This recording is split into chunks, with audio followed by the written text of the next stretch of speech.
So you want to learn to cross-stitch faster, don't we all? Well, give me 10 minutes and I'll give you 10 tips on how to speed up your stitching and make even more cool stuff. But first, a disclaimer. You do not need to cross-stitch faster. As we've recently discussed at length, if you're stitching to relax, then relax and try not to get caught up in this constant pressure to be productive all the time. But, on the other hand, there are people, like the wonderful Dr. Christie here, who are more product crafters rather than process crafters. And if that's you, your enjoyment will mostly come from actually finishing things. It's only fair we cover both sides, right? So without any further ado, let's get into the tips. First of all, practice. Yeah, I know, boring tip. But I know when I was a brand new baby cross-stitcher, one of the very first things I did was search for how to cross-stitch faster. So if that's you, please know that you will just naturally get faster the more you practice. You'll get more into the swing of counting stitches, you'll get more confident with bringing your needle up from the back without having to poke around and feel for the hole for 30 seconds or flip the work around to actually look at it.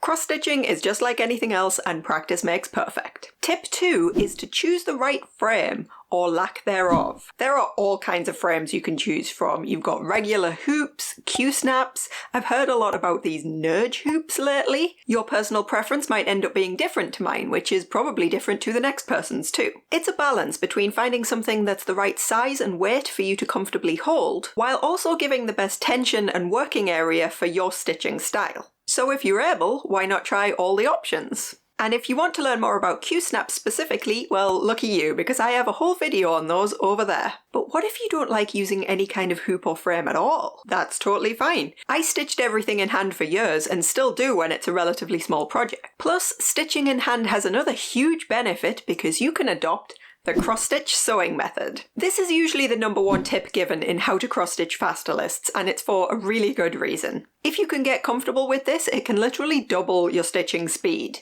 Basically, instead of putting your needle down through the fabric, moving your hand to the back, pulling through, pushing the needle back through, moving your hand to the front of the fabric and pulling, instead with the sewing method, you'll just insert the needle from the front and straight up from the back, all in one fluid movement. Obviously, this only works on quite loose fabric, which is why it's perfect when stitching in hand.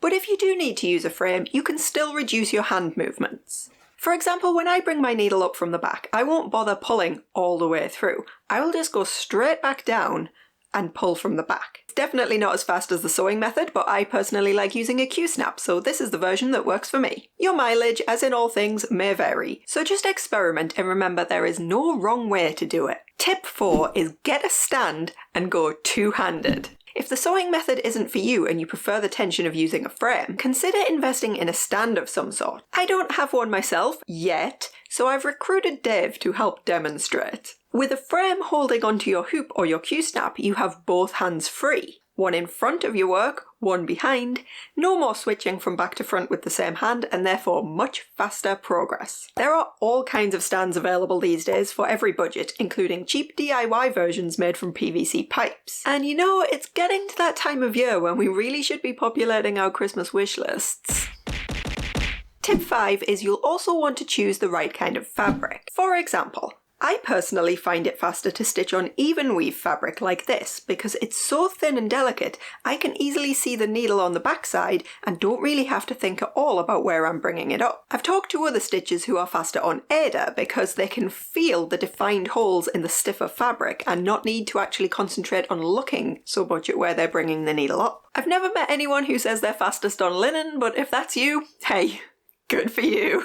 Try different fabrics as and when you have the chance and just take note of how comfortable you are stitching on each of them. You never know, you might just be surprised. Tip 6 is to use Pattern Keeper. Technology is a wonderful thing, and even in a kind of old lady hobby like cross-stitch, it has its place. Pattern Keeper is an app that imports your digital patterns and lets you search, zoom, mark off stitches and parking points and all sorts of cool stuff. It can really cut down on mistakes and time spent counting or hunting around a paper grid.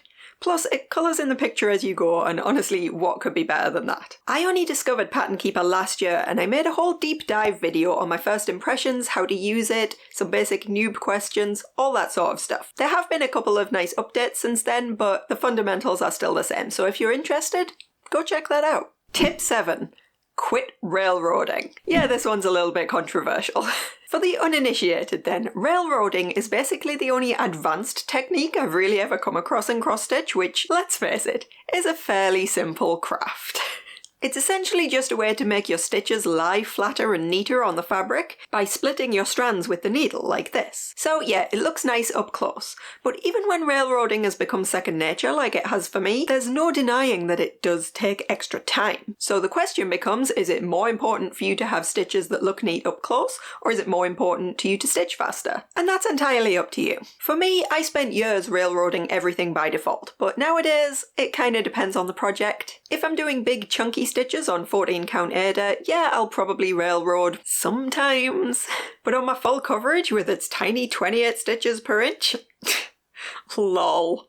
Remember, if you enjoy being encouraged to cut corners and craft with maybe more enthusiasm than actual skill, subscribing to the channel and liking this video will help you see a bit more of my stupid face in your feed. Alright, tip 8. Cut your floss shorter. One of the biggest time sinks in this hobby is untangling knotted floss. And despite our best efforts, I bet almost every single person watching this has been there. One of the biggest contributors to this situation is too long floss. I do this all the time. It seems so obvious that longer strands should be better because you can do more stitches in one go before having to switch. But while I'm the living embodiment of that Freddie Mercury meme half the time, the other half of the time is spent trying to untangle tiny, tight little knots and cursing my life choices. Just cut a sensible length. Yeah, you'll have to switch threads more often, but honestly, it's gonna save you time overall. You'll thank me later. Another big tip is to do half stitches first. If you're currently completing one full cross stitch before moving on to the next, consider trying the half stitches first method. Lay down the first leg of your cross stitches across the row, and then you can make a return pass later and complete the second leg. This has a couple of advantages.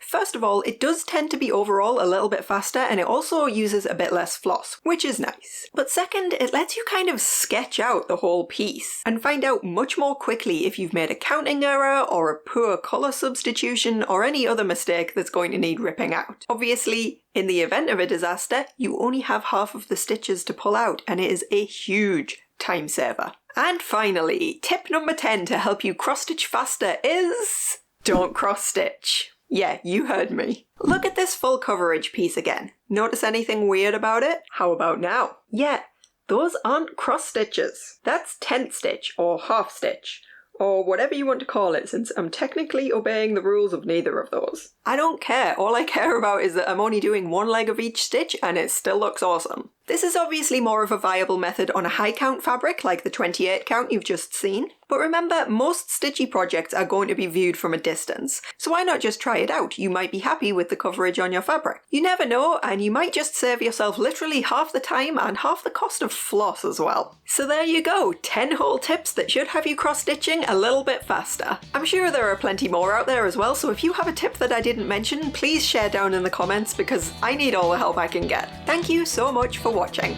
I will be back soon with some more crafty nonsense, so in the meantime, have a brilliant rest of your day and keep making cool stuff. Bye!